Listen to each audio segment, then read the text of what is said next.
We are back, and we now know we are playing in a non-best hand tournament because we have a bag of hammers over here, a 5 count. Nothing we're going to do. We'll hope partner gets into the action, and if not, we'll just sit back and defend. Here, the opponents have started a game forcing auction, so we see it's 1 spade, pass 2 diamonds, 2 hearts, 4 hearts. Wow. So lefty, here's what I'm doing as I'm playing, just as a defender, even with this worst hand. I'm just kind of putting cards in my left-hand opponent's hand. 5 spades and 4 hearts. That's what I put there, right? And also, let's pass and see if they do anything. Are they going to continue?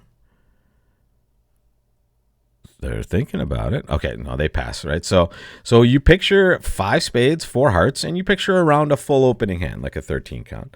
Let's see. Dummy has 16. Right, so when we're defending, we're always going to see the dummy. We're always going to have some sort of auction. We started with 5, and let's give that declare 13 like we talked about. So that's 13, 29, 34.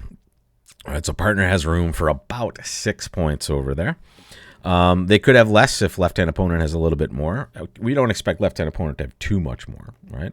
When we have touching honors and our partner is leading the suit, we are going to play low from touching honors. This is descriptive. It will show our partner that we're likely to have the queen in that suit. And we'll see what the heart position is going to be. They're drawing 2. They're going to draw a 3rd round. So there we go. We know now left-hand opponent had exactly 4 hearts. Here we can pitch a club. We're not signaling to our partner because our partner doesn't understand signals. So I believe the 5 of clubs was the lower club. So it looks like they had led from a double. Oh, no, sorry. They must have led.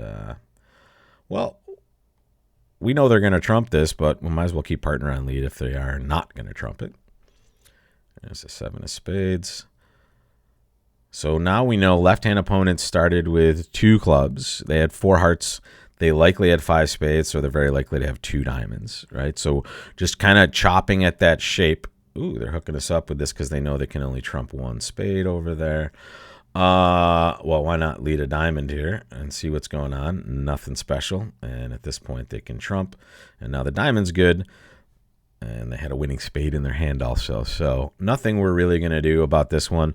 I don't mind going into the results afterwards in these spots and just checking to see if there was anything different. You can kind of see there's not, there's really nothing we can do. In fact, this should be 2 over tricks, basically.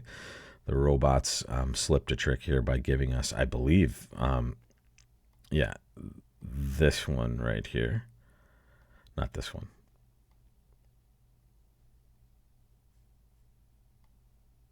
Yeah, interesting.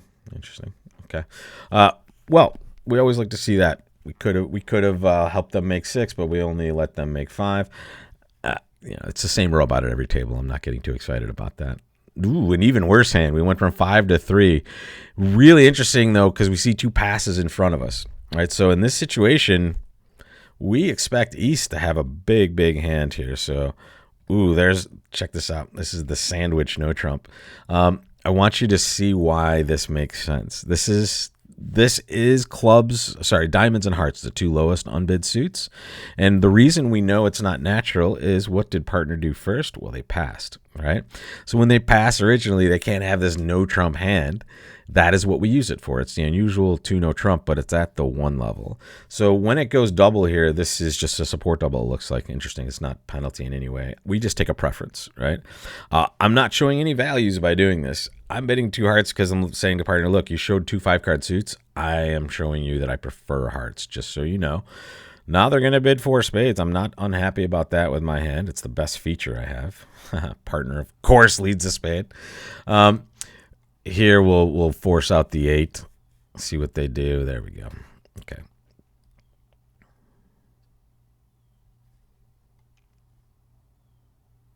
I believe our partner showed hearts and diamonds. Diamonds doesn't look like it has a future, so hearts looks like it's the one, right? And you're leading.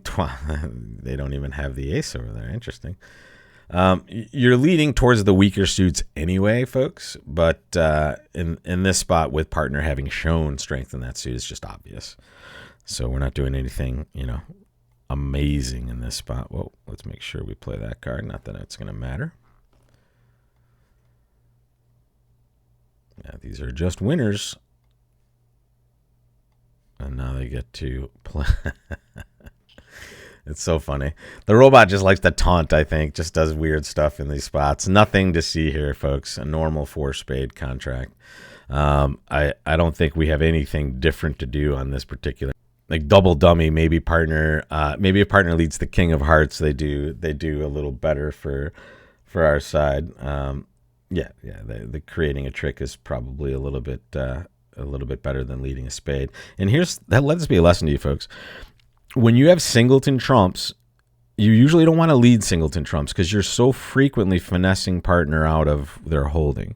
Now, on this one, it's not necessarily that terrible. It's going to work itself out the same way unless declare plays the queen of spades and tries to take a finesse.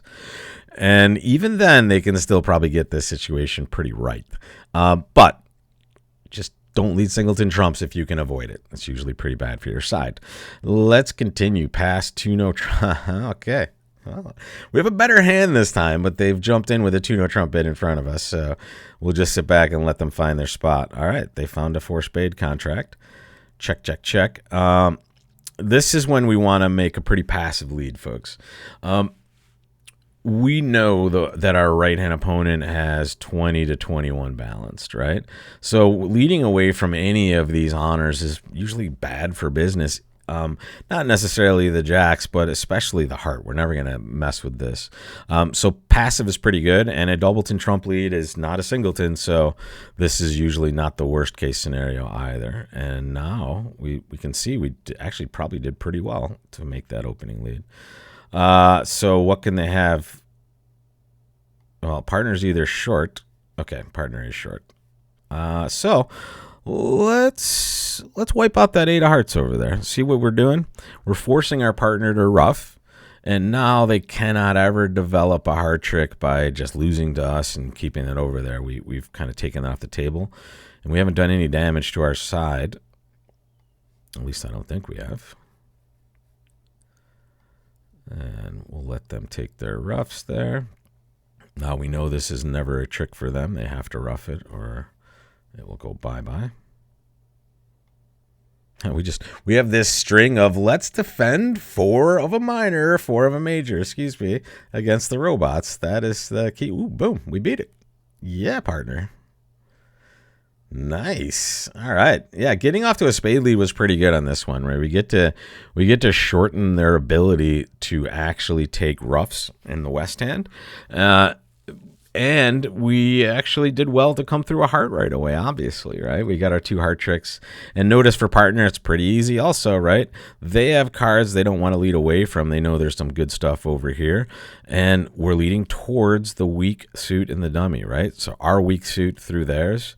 And we're sitting pretty on this one. So 4 spades down 1. We'll take that. They were supposed to make this one, obviously, right? So where did they go wrong? It went spade, queen. There goes the heart. Boom, to our ace. And then our queen. And there we go, right? The heart just popped in that king. They were still okay here. Still okay. And then disaster. All right, the diamond play was a bad choice for them at this point. If we go back to this one, just a club, and then leading a diamond toward their hand would have worked out much, much better. In fact, they develop a club trick basically, right? Or they could if they just play a low club, right? The 7 of clubs, they trump it, and now they can get back to their hand with the king of diamonds and cash the queen of clubs. So they had a way out. We'll take plus 100 when they didn't get it right. Sometimes you look at a hand, and we're not going to start this obviously till tomorrow, but you look at a hand and you're like, man, I've had such terrible hands this entire time. I kind of want to get frisky. You got to resist the urge, and we will. We will start with a pass tomorrow for the last chance to excel. 3 more boards. And as you can see, that the results have evened out a little bit. We played a bunch of hands, and now the non-best hand comes to rear its ugly head. The opponents have bid 3 games. We beat 1 of them. We shouldn't beat any of them, really, so we should consider ourselves lucky. Catch me for the last 3 boards tomorrow, folks. I'll see you for it.